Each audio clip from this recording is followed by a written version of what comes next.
আসসালামু আলাইকুম। আজকে আমি আপনাদের সাথে শেয়ার করব পারফেক্ট ছোলা বোনার রেসিপি।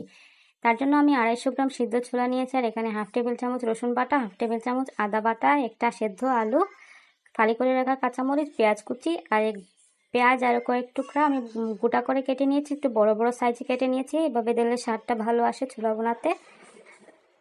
এখন আমি চলে যাব মূল রান্নায়। এখানে চুলায় একটা প্যানে তেল দিয়ে দিয়েছি, আর কুচি করে রাখা পেঁয়াজগুলো ভেজে নেব বাদামি করে। আপনারা যারা ছোলার মধ্যে গরম মশলা পছন্দ করেন তারা প্রথমে গরম মশলা দিতে পারেন। দারচিনি, এলাচ, তেজপাতা এগুলো প্রথমে ভেজে নিয়ে তারপরে কুচি পেঁয়াজটা দিতে পারেন। আমার এগুলো পছন্দ না, তাই আমি স্কিপ করেছি। এখন কুচি পেঁয়াজগুলো আমি ভেজে নেব লাল করে।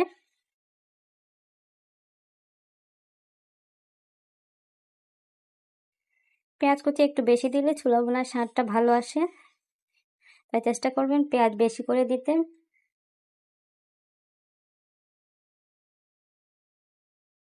পেঁয়াজটা বাদামি করে ভেজে নেওয়া হয়ে গেলে তারপরে আদা রসুন বাটা দিয়ে দিব।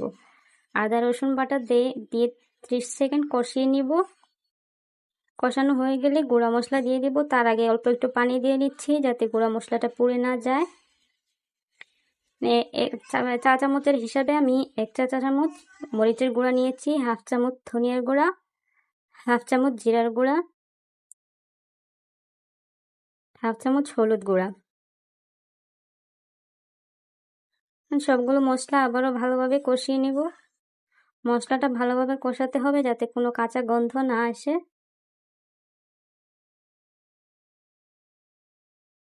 কষানো হয়ে গেছে, তেল ভেসে উঠছে উপরে। এখন দিয়ে দেব ছোলা, সিদ্ধ করা ছোলা।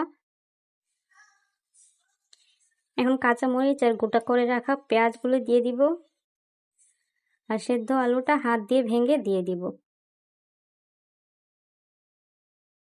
আলুটা দিলে এভাবে ছোলা বোনাটা একটু মাখা মাখা হয়। যাদের মাখা মাখা পছন্দ না তারা আলু ছাড়াও রান্না করতে পারেন। স্বাদ মতো লবণ দিয়ে দিচ্ছি। যেহেতু আমি ছোলা সিদ্ধ করার সময় লবণ দিয়েছিলাম, সেজন্য এখানে একটু কম পরিমাণ লবণ দিতে হচ্ছে। আপনারা একটু বুঝে শুনে লবণ দিবেন।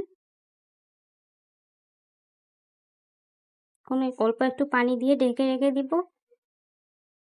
অল্প পরিমাণ পানি দিয়ে ঢেকে দিব, খুব বেশি পানি দেওয়া লাগবে না। পানি পুরোপুরি শুকিয়ে আসার আগে এখানে আমি দিয়ে দিচ্ছি ম্যাগি ম্যাজিক মশলা, হাফ প্যাকেট ম্যাজিক মশলা দিয়ে দিচ্ছি।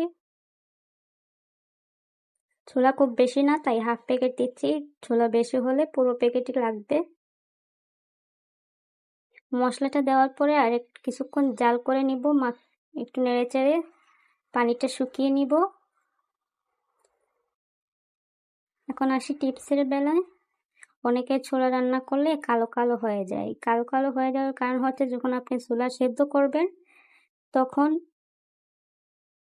তখন ছোলা সিদ্ধ করার সময় যে পানিটা দিবেন খেয়াল রাখবেন পানি একটু বেশি দিতে, যাতে ছোলা সিদ্ধ হওয়ার পরেও কিছু পানি অবশিষ্ট থাকে। যখন পানিটা একেবারেই শুকিয়ে যায় সিদ্ধ হওয়ার সময়, তখন এই ছোলাটা কালো হয়ে যায়। এই জন্য চেষ্টা করবেন পানিটা একটু বেশি দিতে, যাতে ছোলা সিদ্ধ হওয়ার পরেও একটু পানি থেকে যায়। এছাড়া আমরা রমজান মাসে দেখা যায় যে আমরা ছোলা ভিজিয়ে রাখতে ভুলে যাই, কারণ 7-8 ঘন্টা ছোলা ভিজিয়ে না রাখলে তাড়াতাড়ি সেদ্ধ হতে চায় না। এক্ষেত্রে একটা বাটিতে যদি আপনারা ভুলে যান ভিজিয়ে রাখতে, তাহলে একটা পাতিলে পানি নিয়ে তাতে ছোলা দিয়ে 1 টেবিল চামচ বেকিং সোডা দিয়ে 30 মিনিট ভিজিয়ে রাখলে তাড়াতাড়ি সিদ্ধ হয়ে যায় ছোলা সিদ্ধ করার সময়। তাই 7-8 ঘন্টা ভিজিয়ে রাখতে ভুলে গেলে এই টিপসটি ফলো করতে পারেন। বেকিং সোডা দিয়ে 30 মিনিট ভিজিয়ে রাখলে তাড়াতাড়ি সিদ্ধ হয়ে যায়। অনেক ধন্যবাদ সবাইকে।